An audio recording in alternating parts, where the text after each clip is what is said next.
Ó mà ṣe o, ó mà ṣe o, kí la tún ń pè léyìí báyìí? Kí ló ń ṣẹlẹ̀ sí Kẹ́mítì? Ẹni tí à ń pè ní Àgbésìn Kẹ́mítì, kí ló tún ṣẹlẹ̀ sí arábìnrin yìí báyìí?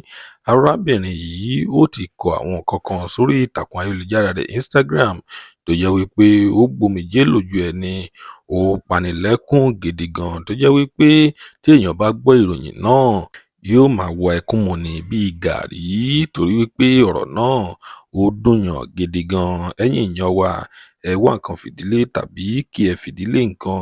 Ìròyìn nípa Kẹ́mítì, nǹkan tí ó ń là kọjá ní báyìí òun là mú wá fún yín lénìí. Lónìí ẹ ó máa gbọ́ kúlẹ̀kúlẹ̀ ọ̀rọ̀ yìí. Ẹ wá nǹkan fìdílé lẹ́ẹ̀kan sí tàbí kí ẹ fìdílé nǹkan kí ẹ lè gbọ́ bí ọ̀rọ̀ náà bí ó ṣe ń lọ o. Tó bá jẹ́ ìgbà àkọ́kọ́ tí ẹ ń wo fídíò wa nìyí, ẹ jọ̀wọ́ ẹ tẹ subscribe button láti máa rí púpọ̀ lára àwọn fídíò wa wò. Ojú tí ẹ fi ń wò wá kò ní fọ́, etí tí ẹ fi ń gbọ́ wa kò ní dì láṣẹ Èdùmàrè.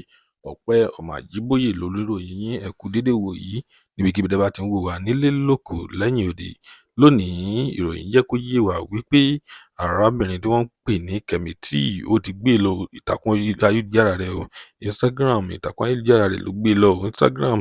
Níbẹ̀ ló ti lọ kọ sí wípé òun náà ṣì ń dárò SISI QUADRI, ó náà ń dárò ọ̀rẹ́ òun tààtà tó jẹ́ wípé ó ní kò sí ibi tí òun bá ń lọ, òun pẹ̀lú SISI QUADRI ni àwọn méjèèjì jọ ń lọ o.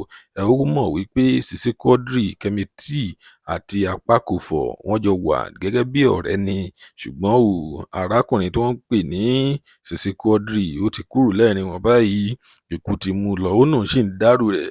Ẹni rẹ̀ tó lọ àná ló pé ọdún kan tí SISI QUADRI tí ó jáde láyé. Ẹ̀yin èèyàn, ẹ tẹ àdúrà kan ránṣẹ́ sí arábìnrin tí wọ́n ń pè ní Kẹ́mítì àti ìdílé arákùnrin tí wọ́n ń pè ní SISI QUADRI wípé Ọlọ́run á wà pẹ̀lú wọn o, wípé kò sẹ́ni tó tún máa kú nínú ìdílé wọn. Lónìí a kò ní rí jù báyìí lọ. Ire lójú wa máa rí, ó tún dọjọ́ mi ọjọ́ rẹ̀, ó dìgbà.